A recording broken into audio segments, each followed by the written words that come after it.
नमस्कार, silk TV में आपका स्वागत है। मैं हूं आपके साथ सुरुचि गौर। अब आप सिल्क टीवी की खबरों को मोजो टाइम्स ऐप पर भी देख सकते हैं। आइए करते हैं खबरों की शुरुआत। सबसे पहले नजर डालते हैं आज की हेडलाइंस। हेडलाइंस के प्रायोजक हैं SRM होम्स प्राइवेट लिमिटेड, आपका अपना आशियाना।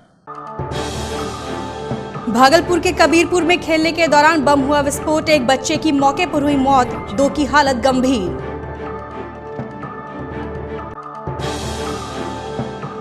डीएम प्रणब कुमार ने फ्लाइंग स्क्वाड एवं स्टैटिक सर्विलांस की टीम के साथ की बैठक, आपराधिक गतिविधियों पर नजर बनाए रखने के दिए निर्देश। कहलगांव में वारंटी को गिरफ्तार करने गई पुलिस के सामने महिला की हुई मौत, परिजनों ने पुलिस पर लगाए गंभीर आरोप। विश्वविद्यालय प्रशासन के तानाशाही रवैये के खिलाफ आइसा और AISF ने निकाला प्रतिरोध मार्च, स्पेशल परीक्षा आयोजित करने की कर रहे हैं मांग। और हबीबपुर में पुलिस की कार्रवाई से आक्रोशित लोगों ने काटा जमकर बवाल, घंटों किया सड़क जाम। और अब खबरें विस्तार से। भागलपुर कबीरपुर स्थित खाली जमीन की झाड़ी में छुपाकर रखा गया बम अचानक विस्फोट कर गया। इस घटना में एक बच्चे की मौत मौके पर ही हो गई, जबकि 2 बच्चे की हालत चिंताजनक बनी हुई है। परिजनों एवं स्थानीय लोगों ने दोनों बच्चे को इलाज के लिए जवाहरलाल नेहरू अस्पताल में भर्ती कराया है। मृतक बच्चे की पहचान कबीरपुर निवासी मोहम्मद मोफिद के 8 वर्षीय पुत्र मोहम्मद इब्राहिम के रूप में हुई है। वहीं दोनों घायल मोहम्मद सलमान और मोहम्मद साकिब का इलाज मायागंज अस्पताल में चल रहा है। घटना को लेकर बताया जा रहा है कि ललमटिया थाना क्षेत्र कबीरपुर के पास खाली जगह पर कुछ बच्चे खेल रहे थे। इसी दौरान झाड़ी में छिपाकर रखा गया बम तेज धमाके के साथ विस्फोट कर गया और तीनों बच्चे उसकी चपेट में आ गए। मृतक बच्चे के पिता रिक्शा चलाकर अपना जीवन यापन करते हैं। वहीं घटना की सूचना मिलते ही नाथनगर इंस्पेक्टर मोहम्मद जनीफुद्दीन और ललमटिया पुलिस घटनास्थल पर पहुंचकर छानबीन में जुट गई है। बम बड़का सब फूट गया, धुइयां खूब हुआ। 5 मिनट के बाद आदमी देखी कि अब हम लोग अपने अपने बच्चे को खोजने लगे। हम लोग का बच्चा नहीं था, तीनों मिलके माँ देखा तो अपना अपना बच्चा देखा, निकाला जैसे ऐसे बम फूटा। बम फूटा वहाँ में मेरा बच्चा था। मेरे बच्चे को बहुत आदत था दोस्त को खिलावे का। बच्चा खेले निकलने भाई बाहर, अब बेटा के लिए बेटा नहा के खाना खाए ले बेटा, बाहर निकली गए मैं नहीं देखलिए। जब नहा के निकल लीचे तो एक बार जब आ जले तो मैं कहे सलमान बेटा हमरा कहाँ गए, जंगल में खूब धुइयां हो गए भाई। तो सब आदमी दौड़ले तो देखे कि बच्चा हमें पड़लो घायल। तो हमें 2 बच्चा छे, एक ठोकरो बच्चा है, हमरो बच्चा छे, मैं यहाँ 2 बच्चा हमरो यहाँ आइलो छे। भागलपुर में लोकसभा चुनाव को लेकर प्रशासनिक गतिविधि तेज हो गई है। इसको लेकर DRDS सभागार में फ्लाइंग स्क्वाड टीम एवं स्टैटिक सर्विलांस की बैठक डीएम प्रणब कुमार की अध्यक्षता में हुई। इस दौरान डीएम ने शांतिपूर्ण और सुरक्षित मतदान संपन्न कराने के साथ आपराधिक गतिविधियों पर लगातार नजर बनाए रखने का निर्देश दिया। जिले के सभी मतदान केंद्र के साथ अन्य जगहों पर असामाजिक एवं आपराधिक गतिविधि में शामिल लोगों पर कार्रवाई करने की बात कही गई है। डीएम ने उड़न दस्ता एवं स्टैटिक सर्विलांस टीम के पदाधिकारियों एवं अधिकारियों को संवेदनशील क्षेत्र के साथ जिले के सभी क्षेत्रों में पैसे व हथियार लाने ले जाने, मतदाताओं को डराने धमकाने, अवैध शराब कारोबार की निगरानी कर कार्रवाई की बात कही है। SSP आशीष भारती ने आचार संहिता का उल्लंघन करने वालों के खिलाफ कानूनी कार्रवाई करने की बात कही। बैठक में सिटी DSP राजवंश सिंह, DSP विधि व्यवस्था अजीत कुमार समेत कई पदाधिकारी के साथ उड़न दस्ता एवं स्टैटिक निगरानी की टीम मौजूद थी। कहलगांव सालेमपुर सैनी पंचायत के इंदिरा आवास कॉलोनी में सोमवार की रात वारंटी जगन्नाथ मंडल को गिरफ्तार करने पहुंची पुलिस के साथ आरोपित की पत्नी का विवाद हो गया। इस बीच महिला की मौत हो गई। मृतक महिला मीना देवी के परिजनों ने पुलिस कर्मियों पर धक्का देने का आरोप लगाया है। मृतक के परिजन और ग्रामीण घटना को लेकर सालेमपुर सैनी चौक को घंटों जाम कर पुलिस कर्मियों पर कार्रवाई करने की मांग करने लगे। मौके की नजाकत को देखते हुए कहलगांव SDO सुजय कुमार सिंह और SDPO मनोज कुमार सुधांशु घटनास्थल पर पहुंचे और ग्रामीणों को काफी समझाने बुझाने का प्रयास किया, लेकिन आक्रोशित लोग पुलिस कर्मियों पर कार्रवाई करने की मांग को लेकर अड़े हैं। हुआ कि रात में 1 बजे प्रशासन आया और कुछ हम लोग को कोई जानकारी नहीं था। उसका मतलब जो था जैसे आता है वो मतलब नोटिस वोटिस जैसे आता है वो सब नोटिस वोटिस जो आता तो हम लोग को जानकारी रहता, उसका बेल कराते। जो कन हुआ तो कन भी नहीं होता, हम लोग जो पहले जो करवा लेते थे कन भी नहीं होता। और उसके बाद पापा जो था बथौन पे सोया हुआ था, उसको पकड़ के पहले चौक पे लाया। चौक पे लाने के बाद उसके बाद एक प्रशासन घर गया, हम लोग सोए हुए थे। प्रशासन एक घर गया, घर से हमारा मम्मी जागा, बाहर निकला, हम अंदर वाला घर में सोए हुए थे। उसके बाद प्रशासन बोल के सीधा वो निकल गया। हमारा मम्मी हमरे पास में आया दौड़ते दौड़ते, इसने के बाद चल मोह देखे पापा जे छो लग जा लो प्रशासन, तो हम कहलिए कहना। तो उसके बाद हम जो गए हैं तो ऐसे दौड़ते हुए उसके पास गए हैं, और दौड़ते हुए उसके पास गए तब हम सर से पूछे सर इसको कौन कारण मतलब लेके जा रहे हैं सर, कोई नोटिस वोटिस तो ये सब कुछ नहीं आया था सर। विशेष परीक्षा लेने और 8 मार्च को विश्वविद्यालय में कर्मचारियों से झड़प के बाद मंगलवार को छात्र संगठन आयसा और एआईएसएफ ने प्रतिवाद मार्च निकाला। प्रतिवाद मार्च बीएन कॉलेज से निकाला गया, जो तिलका मांझी भागलपुर विश्वविद्यालय परिसर पहुंचकर समाप्त हुआ। मार्च में शामिल छात्रों ने विश्वविद्यालय प्रशासन के खिलाफ जमकर नारेबाजी की। आयसा के प्रवीण ने कहा कि स्नातक सत्र 2012 से 15 तक के छात्रों की स्पेशल परीक्षा जब तक नहीं ली जाएगी, आंदोलन जारी रहेगा। प्रतिवाद मार्च में दर्जनों छात्र शामिल हुए। से 2 सप्ताह से आंदोलन चल रहा था विश्वविद्यालय में। हम लोग 8 तारीख को विश्वविद्यालय बंद कर आए थे। उसमें दलाल कर्मचारी, कुछ दलाल गुंडे छात्रों पे ईंटें पत्थर और लाठी डंडे से जो वार किया है, उस दोषी कर्मचारी और जो गुंडे हैं उस पर कार्रवाई करे। कुलपति से हम मांग करते हैं उसका कर्मचारी और दलाल गुंडे पर कार्रवाई करे और स्पेशल एग्जाम ले। स्पेशल एग्जाम का हम लोग मांग कर रहे हैं, स्पेशल एग्जाम ले। छात्र का 3000 से ज़्यादा स्टूडेंट है, उसकी भविष्य अंधकार में है। उसका एग्जाम हो जाएगा तो उसका भविष्य बनेगा, इसलिए हम स्पेशल एग्जाम की मांग कर रहे हैं। भागलपुर के हबीबपुर थाना क्षेत्र के दाऊदबाट के समीप लाजपत नगर में पुलिस की कार्रवाई के खिलाफ आक्रोशित लोगों ने जमकर हंगामा किया। पुलिस वारंटी मोहन शाह को गिरफ्तार करने पहुंची, जहां लोग आक्रोशित हो गए। आक्रोशित लोगों ने गैस एजेंसी के समीप भागलपुर अमरपुर सड़क मार्ग को जाम कर आवागमन बाधित कर दिया। प्रदर्शन कर रहे लोगों ने पुलिस पर गिरफ्तारी वारंट नहीं दिखाने, आसपास के घरों में तोड़फोड़ करने के साथ ही घर में रखे खाने पीने के सामान को फेंकने का आरोप लगाया है। इसके अलावा थाने में कार्य करने वाली रसोईया रानी देवी के पति भगवान शाह को चोरी के आरोप में पुलिस ने गिरफ्तार कर लिया। हालांकि बाद में हबीबपुर थाना अध्यक्ष मोहम्मद अली साबरी ने आक्रोशित लोगों को समझा बुझाकर दोषी पुलिस कर्मियों पर कार्रवाई करने की बात कही, जिसके बाद जाम को हटाया गया। इस दौरान लोगों ने पुलिस पर दबंगई करने का भी आरोप लगाया है। नाटे का मुँह गोटी का दाग है। दुबे जी आया था यहाँ, 300 आया तो ढेरी आया है तो 9 आदमी वही लोग सामान फेंका है। हाँ, सामान तो सब चीज किया था। फ्रेट कॉरिडोर ब्लॉक के कारण 13 से 15 मार्च तक अलग अलग दिन 7 पैसेंजर ट्रेनें रद्द रहेंगी, जिसके कारण रेल यात्रियों को काफी परेशानी का सामना करना पड़ सकता है। सीतारामपुर झाझा एवं गुमानी मालदा सेक्शन में फ्रेट कॉरिडोर ब्लॉक रहेगा, जिसको लेकर साहेबगंज भागलपुर क्यूल रेल सेक्शन में ट्रेनों का परिचालन मंगलवार से शुक्रवार तक अस्त व्यस्त रहेगा। वहीं बुधवार को अप रामपुर हाट गया पैसेंजर, गुरुवार को डाउन गया जमालपुर पैसेंजर व जमालपुर भागलपुर जमालपुर पैसेंजर, शुक्रवार को जमालपुर क्यूल जमालपुर पैसेंजर व जमालपुर रामपुर हाट पैसेंजर ट्रेन रद्द रहेंगी। वहीं ट्रेनों के रद्द रहने से यात्रियों को काफी परेशानी का सामना करना पड़ सकता है। नाथनगर गुदरी बाजार में कुछ दुकानदारों के द्वारा सैरात की जमीन को अवैध रूप से कब्जा कर पक्का निर्माण कर लिया गया, जिसकी शिकायत स्थानीय लोगों ने नाथनगर सीओ से की, जिसके बाद सीओ राजेश कुमार दलबल के साथ अवैध कब्जा हटाने गुदरी बाजार पहुंचे, जहां दुकानदारों ने होली की बात कहकर समय की मोहलत मांगी। वहीं सीओ ने 1 अप्रैल तक सभी दुकानदारों को अपने अवैध दुकानों को हटाने का निर्देश दिया। उन्होंने कहा कि 1 अप्रैल तक अगर दुकानदार अवैध कब्जा नहीं हटाएंगे तो उस पर कानूनी कार्रवाई की जाएगी। आज गुदरी सैरात का अतिक्रमण हटाने के लिए हम लोग आए थे। अतिक्रमणकारियों को द्वारा बताया गया कि होली तक का समय दिया जाए, इसलिए लोगों को होली तक का समय दिया जा रहा है। यदि ये होली के समय तक नहीं हटाते हैं तब इन लोगों को ऊपर प्राथमिकी दर्ज कराएंगे। और अस्थायी रूप से कुल 12 दुकानदार हैं जो पक्का का मकान बना लिए हैं, जिसको हटना है, और बाद बाकी वो अस्थायी रूप से हैं। यदि ये होली तक नहीं हटाते हैं तो हम लोग अपना अतिक्रमण बाकी कार्रवाई चल रही है, इसी के तहत हम लोग अतिक्रमण हटाएंगे। फिलहाल वक्त हो चला एक छोटे से ब्रेक का, मिलते हैं ब्रेक के बाद। अब आप सिल्क टीवी की खबरों को मोजो टाइम्स ऐप पर भी देख सकते हैं।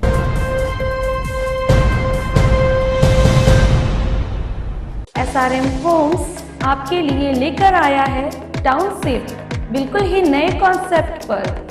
सान सिटी, जी हाँ, सान सिटी टाउनशिप जो स्थित है आपके भागलपुर अमरपुर रोड में कजरैली के पास, भागलपुर स्टेशन से मात्र 9 किलोमीटर की दूरी पर और बाईपास से मात्र 5 किलोमीटर की दूरी पर। सान सिटी, जहां खरीद सकते हैं आप अपनी पसंद का प्लॉट, वो भी मात्र 3 लाख रुपए प्रति कट्ठा। जहां मिलेगा आपको मेन रोड 20 फीट और ब्रांच रोड 15 फीट का। सान सिटी टाउनशिप, जिसमें प्रवेश के लिए होगा मेन गेट और टाउनशिप का एरिया बाउंड्री से घिरा रहेगा। प्लॉट बुक कीजिए और पोजीशन पाइए। प्लॉट बुक करने के लिए संपर्क करें SRM homes private limited, 3rd floor Chandra block complex, Ghantaghar, Bhagalpur. शिक्षा के मार्फत समाज में बदलाव लाने की सोच रखने वाले वरिष्ठ शिक्षाविद एवं MET पूर्णिया के डायरेक्टर A इमाम द्वारा स्थापित मीलिया एजुकेशन ट्रस्ट रामबाग पूर्णिया ने कई शैक्षणिक संस्थाओं का निर्माण कर शिक्षा के क्षेत्र में कई नए आदर्श स्थापित किए हैं। इसी शैक्षणिक परंपरा को आगे बढ़ाते हुए भागलपुर में मीलिया कॉन्वेंट इंग्लिश स्कूल की स्थापना की गई है। सेक्रेटरी इंजीनियर राशिद इकबाल के मार्गदर्शन पर चलने वाला यह स्कूल एक को एजुकेशनल CBSE इंग्लिश स्कूल है। यहाँ प्ले ग्रुप से लेकर क्लास 12 तक की पढ़ाई की व्यवस्था है। हमारी सुविधाएं: हाईली क्वालिफाइड एवं एक्सपीरियंस टीचर्स की team, digital classroom, computer lab, बस फैसिलिटी, RO वाटर्स। सुरक्षा के लिए पूरे स्कूल में CCTV कैमरे भी लगे हुए हैं। स्पोर्ट्स एवं गेम्स की सुविधा, उर्दू एवं संस्कृत विषय की पढ़ाई की विशेष सुविधा भी यहाँ उपलब्ध है। समय समय पर क्विज कंपटीशन एवं सांस्कृतिक कार्यक्रमों का भी आयोजन यहाँ किया जाता है। हमारी विशेष स्कॉलरशिप योजनाएं: एक पिता के 2 बच्चों के एडमिशन के बाद तीसरे बच्चे के एडमिशन पर पूरी ट्यूशन फी माफ। बेटी बचाओ बेटी पढ़ाओ योजना के तहत बेटियों के नामांकन पर 50% तक की छूट। BPL कार्डधारी गरीब परिवार के बच्चों के लिए विशेष छूट। 2 गर्ल चाइल्ड के एडमिशन पर दोनों के ट्यूशन फी में 25% की छूट। नए सत्र के लिए नामांकन जारी है। हमारा पता है Milia convent English school, Jaglal high school के सामने, रकाबगंज, भागलपुर।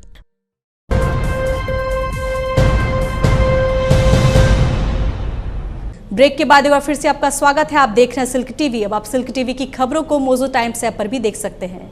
नौगछिया कोसी नदी में डूबने से एक छात्र की मौत हो गई। मृतक छात्र की पहचान रायपुर निवासी राम वरुण शर्मा के 13 वर्षीय पुत्र कांग्रेस कुमार के रूप में हुई है। घटना को लेकर बताया जा रहा है कि मृतक छात्र नदी पार कर घास काटने जा रहा था। इसी दौरान वह गहरे पानी में डूब गया, जिसके बाद गोताखोरों की मदद से काफी मशक्कत के बाद सबको बाहर निकाला गया। वहीं घटना के बाद नदी के समीप लोगों की भीड़ जमा हो गई। छात्र की मौत से परिजनों का रो रो कर बुरा हाल है। भवानीपुर पुलिस ने मृतक के शव को कब्जे में लेकर पोस्टमार्टम के लिए भेज दिया है। भागलपुर जिला फेयर प्राइस डीलर एसोसिएशन की बैठक मंगलवार को कचहरी चौक स्थित स्थानीय होटल में हुई।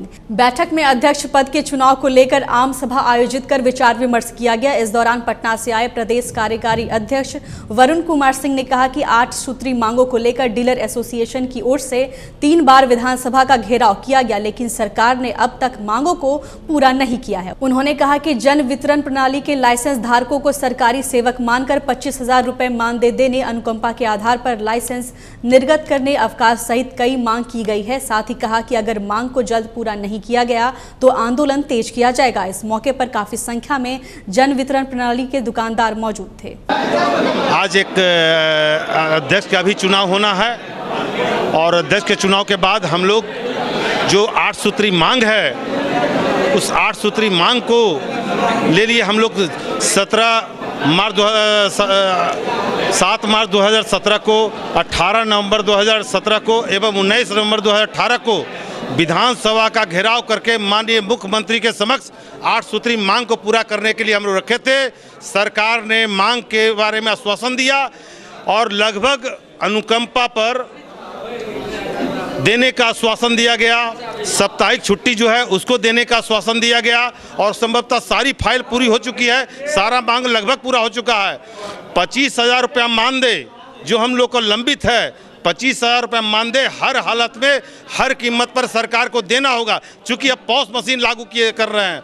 अब पॉस मशीन जब लागू हो जाएगा तो आप जन वितरण दुकानदारों के पास अब कोई ऐसा चीज़ नहीं रह गया, पारदर्शिता आ गया है। इसलिए हम लोग बार बार मांग कर रहे हैं कि 25,000 रुपये मानदेय दे दीजिए। हम लोग से जिस रूप से काम लेना चाहते हैं दे लीजिए। अगर मांग हमारी पूरा नहीं होता है तो हम हड़ताल पर भी जाएंगे टोटल जनमित्र दुकानदार 45,000 दुकानदार हड़ताल पर जाने को बाध्य हो जाएंगे। इसका सारा जवाबदेह सरकार की होगी। भागलपुर प्रमंडलीय कार्यालय के समीप संपूर्ण झुग्गी झोपड़ी संघर्ष समिति की ओर से पुनर्वास की मांग को लेकर धरना प्रदर्शन किया गया। धरना पर बैठे संघर्ष समिति के सदस्यों ने सरकार एवं जिला प्रशासन के खिलाफ जमकर नारेबाजी की और अविलंब जमीन देकर झुग्गी वासियों को बसाने की मांग की। इस दौरान धरना पर बैठे लोगों ने प्रमंडलीय आयुक्त को मांगों का ज्ञापन सौंपा। साथ ही प्रधानमंत्री आवास योजना के तहत गरीबों को बसाने की बात कही। धरना पर बैठे समिति के सदस्यों ने कहा कि यदि मांग पूरी नहीं होती है तो आगे आंदोलन तेज किया जाएगा। इस अवसर पर सतपाल सिंह, श्याम गोप, आरती कुमारी सहित झुग्गी झोपड़ी समिति के कई सदस्य मौजूद थे। पुनर्वास नहीं कर रहा है और पुनर्वास को लेकर के हम लोग डीएम के यहाँ लगातार कर रहे थे। डीएम नहीं हम लोगों का बात सुन रहा, तब हम कमिश्नर के गेट पर आए हैं। नहीं मिलेगा तो आज हम कमिश्नर के गेट पर आए हैं। हो सकता है कि आज अगर शाम तक हम लोगों का कोई सार्थक बात नहीं हुई तो हम लोग जो है कमिश्नर के गेट के यहाँ मतलब जो है रोड जाम करेंगे, गेट पर हम जाम करेंगे, अनशन करेंगे। जिला प्रशासन की लाख कोशिशों के बावजूद शहर से लेकर एनएच तक महाजाम की समस्या बरकरार है। मंगलवार को भागलपुर और कोसी को जोड़ने वाली लाइफलाइन विक्रमशिला सेतु पर दिन भर महाजाम की स्थिति बनी रही। जाम की समस्या से यात्री काफी परेशान दिखे। आवश्यक कार्यों से भागलपुर से नौगछिया जाने वाले लोगों को पुल पर जाम टूटने के लिए घंटों इंतजार करना पड़ा और विक्रमशिला पुल पर ट्रकों की लंबी कतार लगी रही। डॉक्टर साहब वहाँ जा रहे हैं और जाम में फंसे हुए पसीना छू रहा है, बहुत भयंकर जाम है। हम लोग आए सुखसैना से, जाने में बहुत दिक्कत, प्रॉब्लम, सब चीज़ का दिक्कत है, कैसे जाएंगे। लोकसभा चुनाव को लेकर भारत निर्वाचन आयोग ने सी विजिल ऐप लॉन्च किया है, जिसके माध्यम से कोई भी मतदाता आदर्श आचार संहिता का उल्लंघन होने पर उसकी फोटो और वीडियो ऐप डाउनलोड कर उस पर भेज सकते हैं, जिससे मामले की त्वरित जानकारी संबंधित क्षेत्र के सीओ, बीडीओ, सेक्टर अधिकारी और उड़न दस्ता दल को मिल सके। इसके बाद 100 मिनट के अंदर सहायक निर्वाचन पदाधिकारी उसका निष्पादन या कार्रवाई करेंगे। सी विजिल ऐप पर शिकायतकर्ता की पहचान गुप्त रहेगी, जिससे मतदाता या शिकायतकर्ता को किसी प्रकार की असुविधा का सामना न करना पड़े। इसके अलावा 1950 हेल्पलाइन नंबर पर भी मतदाता सूचना, शिकायत या सुझाव दे सकते हैं। कुल मिलाकर निष्पक्ष और भयमुक्त चुनाव संपन्न कराने के लिए निर्वाचन आयोग एवं जिला प्रशासन ने तैयारी पूरी कर ली है। कहलगांव अनुमंडल के सनोखर में श्रीमद् भागवत कथा यज्ञ को लेकर भव्य कलश शोभा यात्रा निकाली गई। शोभा यात्रा में सैकड़ों की संख्या में शामिल महिलाएं एवं युवतियां सर पर कलश लेकर पूरे नगर का भ्रमण करते हुए कथा स्थल पहुंची। भागवत कथा में राष्ट्रीय संत आचार्य भवेश जी महाराज प्रवचन देंगे। इस अवसर पर अमरेंद्र मिश्र, स्नेहलता देवी, नयन तिवारी सहित सैकड़ों लोग मौजूद थे। भागलपुर के आसानंदपुर स्थित इंटर स्तरीय उर्दू गर्ल्स हाई स्कूल में रोटरी विक्रमशिला पिंक की ओर से मंगलवार को सैनिटरी पैड वेंडिंग मशीन लगाया गया। इस दौरान स्कूल की छात्र छात्राओं को क्लब के सदस्यों एवं स्कूल के शिक्षकों ने स्वास्थ्य एवं स्वच्छता से संबंधित कई महत्वपूर्ण जानकारियां दी और कहा कि छोटी छोटी सावधानी बरतकर खुद को स्वस्थ एवं निरोग रखा जा सकता है। क्लब की अध्यक्षा चंदना चौधरी ने मशीन का इस्तेमाल करने की जानकारी दी और हमेशा अपने स्वास्थ्य के प्रति जागरूक होने की बात कही। इस मौके पर स्कूल की प्रिंसिपल सबीहा फैज, किरण गोस्वामी, अनीता अनवर समेत काफी संख्या में महिलाएं एवं स्कूल की छात्राएं मौजूद थीं। सुल्तानगंज के अनहार में चल रहे श्रीमद् भागवत कथा सह राम कथा के अंतिम दिन नारी सशक्तिकरण को ध्यान में रखते हुए समिति के द्वारा संतों का माल्यार्पण किया गया। इस दौरान महिला आचार्य मिंटू देवी, सज्जन देवी, रूना सिंह और जूली सिंह के द्वारा कार्यक्रम का विधिवत उद्घाटन किया गया। रामकथा में चंडीगढ़ से आए कथावाचक कुंदन जी महाराज ने भगवान राम की सेना के द्वारा राम सेतु की स्थापना, लक्ष्मण को शक्ति बाण लगने, भगवान राम के द्वारा अत्याचारी एवं दुराचारी रावण वध की कथा के साथ राम के राज्याभिषेक की कथा विस्तार पूर्वक सुनाई, जिसका श्रद्धालुओं ने पूरे भक्ति भाव से श्रवण किया। वहीं वृंदावन से आए कथावाचक बाल आनंद शास्त्री गुरुजी ने भगवान श्री कृष्ण के विवाह, उषा अनिरुद्ध विवाह, पांडवों के राजसू यज्ञ, सुदामा चरित्र, सुखदेव पूजा और परीक्षित की मौत की कथा को विस्तार पूर्वक श्रद्धालुओं को सुनाया। साथ ही राम कथा और भागवत कथा को मोक्ष प्राप्ति का साधन बताया। इस अवसर पर राम बहादुर सिंह, अरुण सिंह, सुरेश सिंह मौजूद थे। और अंत में चलते चलते एक बार फिर से नजर डालते हैं आज की हेडलाइंस पर। हेडलाइंस के प्रायोजक हैं SRM होम्स प्राइवेट लिमिटेड, आपका अपना आशियाना। भागलपुर के कबीरपुर में खेलने के दौरान बम हुआ विस्फोट, एक बच्चे की मौके पर हुई मौत, 2 की हालत गंभीर।